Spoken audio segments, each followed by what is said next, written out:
Hey everybody. So I was asked from some people on my channel to talk a little bit about the banks that were collapsing and the things that are going on around us in the financial system and to talk about how it happens. And so I thought today I would take you through this little journey about banks and how they work. And I refer to it as the bank lie.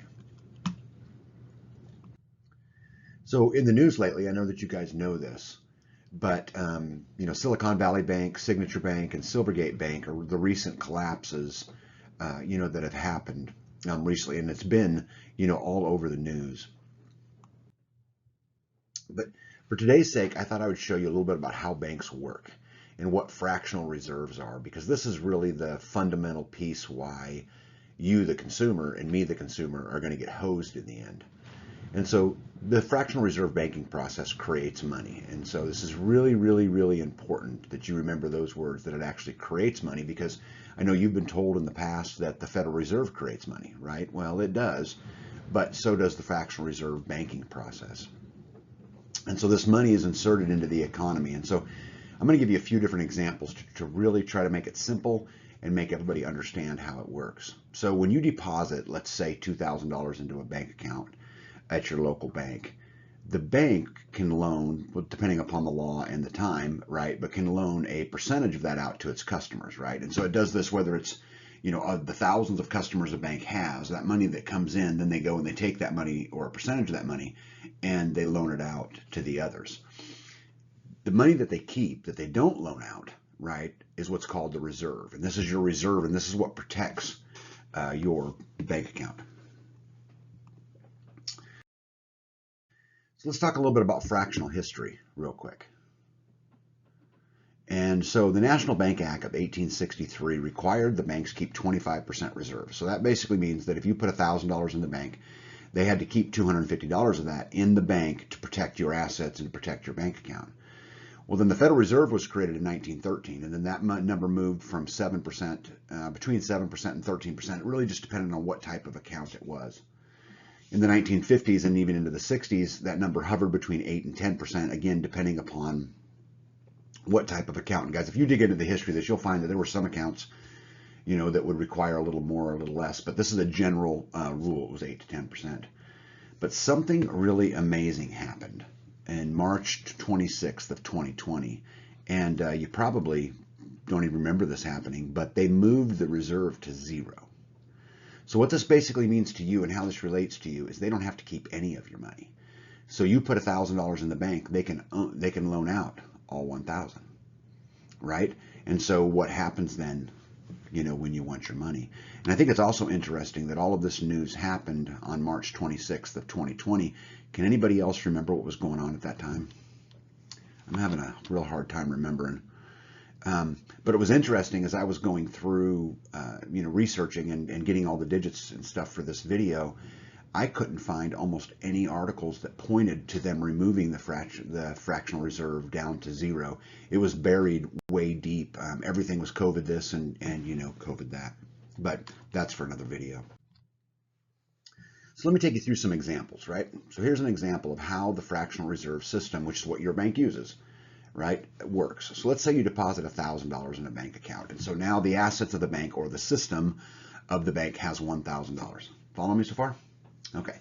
So you decide that the bank can lend 90%. And I use that word on purpose because you decided this. When you signed up for the account, if you read the fine print, what it said is that you're authorizing them to loan your money out. So you decide that the bank can do this and that they can lend 90%. But again, remember that it's now 100. But prior to that, it was, let's just say it was 90%. So the bank then can lend 900 of your $1,000. So a customer comes in, borrows the $900. Now you still have the $1,000 in your bank account, right? Okay, but now they've loaned that 900. That loan then becomes an asset, so the system now has 1,900. You see how they just created money? Out of a $1,000 deposit, they now have $1,900. So then that customer who borrowed that money goes and takes that money and he spends it with whatever vendor he spends it with, which then that vendor goes deposited back into the account, back into the bank, right? And so the bank then can lend 90% of that 900, which is $810 of that new $900 deposit. So the customer can borrow $810, right? That's 90%. Now you still have the $1,000 in your account, And you still have the receipts of the first $900 loan, but now we have the receipts of the second $810 loan. So your $1,000 deposit has now created $2,710, and this is referred to as the money multiplier. I'm going to take you down a little bit different of a road in that I'm going to explain it, I think, even simpler so that people really get this point, because it's super important. So you guys know I like to use Joe Snuffy. This is my buddy Joe. And so let's say Joe deposits $10,000 into his savings account, and he's paid interest, at 1% into his account. So he made $100, right? So then the bank takes all of that $10,000, right? Because remember, there's no more reserve requirement, and they loan it out. So the bank then is going to loan Linda all of Joe's $10,000, and Linda's going to pay the bank $700 in interest on that loan for that year. So Joe gets $100, the banks get $600. So isn't that interesting how they're using your money and they're getting the vast majority of it when they loan the money out? But now if you look at it, the bank has the assets of Joe's first $10,000, also the $100 that got deposited into his account, Linda's $10,000 that she borrowed actually from Joe, and then Linda's interest of $600. So now with just these two customers, the bank has $20,700 in assets. And again, it's just these two customers. And I know you know, and I know that the bank has far more customers than two. So Linda took this loan out, this $10,000 as an operating capital for her small business in this case, but she could have went and spent it with vendors because it would work the same. Then the vendor would just deposit it. But she deposits the $10,000 back into the bank so that she has an operating balance, or the vendors deposit it, either way. But the bank now adds this to their balance sheet, increasing their assets by $10,000. So the bank assets with just these two customers is $30,700. But wait, there's more. So now Billy, he's got to go to the bank because, he wants to buy a boat. Anyway, so he takes a $10,000 loan out, and the bank lends Billy Linda's $10,000 that was originally Joe's $10,000, to which then Billy pays the $700 in interest just like Linda did. And the bank assets have now grown to $41,400 within three customers. Okay? Make sense? This is what's called fractional reserves. This is what happens every day to thousands of customers. The question is for poor Joe. So what happens when Joe wants his money? Right? No worries. He'll go into the bank and they'll get it from Linda or Billy, right? You see the problem? Imagine all of the customers all went to the bank, right? What if these were all Joe Snuffies and they all wanted their money? Could they get it? See, this is what's referred to as a bank run. And you look at the people on the front of all, the line of all of these people go into the bank, they might get some of their money back. But that poor guy in the red shirt down there at the bottom, he's going to absolutely get hosed, right? Because there just simply isn't enough money. Have any of you guys ever ran into a bank, and I know you have, this is a silly question, and said, hey, I want to take out $5,000 or I want to take out $10,000. How many questions you get? B and I recently went into the bank to take some money out and got all kinds of questions. What do you need it for? I'm like, because it's mine. That's why I need it. Well, we don't have it. What do you mean you don't have it? We're going to have to get it. We'll go get it. And, we waited 45 minutes to, receive our funds that were our money, right? So imagine a world, right, that there was no cash, because this would make life a lot easier for the bankers and certainly a lot easier for the system. Enter now the digital dollar, right? Because if you insert the digital dollar and if you outlaw currency, right, or paper money, then it will never be a problem, right? Because all it is an entry onto a computer, right? Joe would simply log in and his money would be there. And Joe is happy and Linda happy and Billy's happy and the bank's happy. What could possibly go wrong, right? And guys, we're living this today. How many bills do you pay online? Right? It's just an entry from one point to another point. And remember, it all stemmed back from that original $10,000.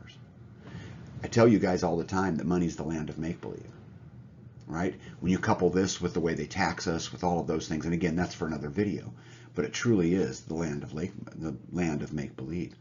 So let's look at some headlines from just recently, and these are the ones I just took off my computer today just to show you guys that this is coming, and they've found a way to fix these bank runs, which are going on right now today. So here are some headlines. So Forbes said just one day ago, whether private or public, the U.S. needs a digital dollar. right? The Silicon Valley Bank collapse meant protecting the digital dollar from the banking system. Guys, listen to what they said right there.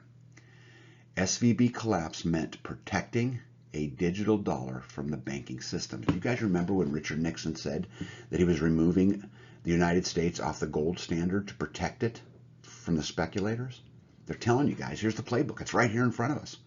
This was an article that was just posted 2 days ago. They're going to protect the digital dollar, right, from the banking system. The U.S. Treasury says it's getting the digital dollar technology ready, and they've been getting it ready for many years. The final one, a congressman warns that the digital dollar could expand financial controls over Americans. Well, how can this be, right? This will just be a good thing. Everybody's money would be there and everybody would be protected, right? So here's the problem, guys, is they created this fractional system, right? Then they broke the system, which is what they're doing now, right? They moved those fractional reserves down until there's no protection there at all. And so the system is breaking. So now they've created the fix. Just like Richard Nixon said, hey, I'm going to protect the country from the speculators by removing the dollar off the gold standard. They're now going to protect the digital dollar from the banks. They've created the fix in this digital dollar, and now they will have total control of what you earn, of what you buy, and of what you can afford. Don't forget, all hail the Republic, because at the end of the day,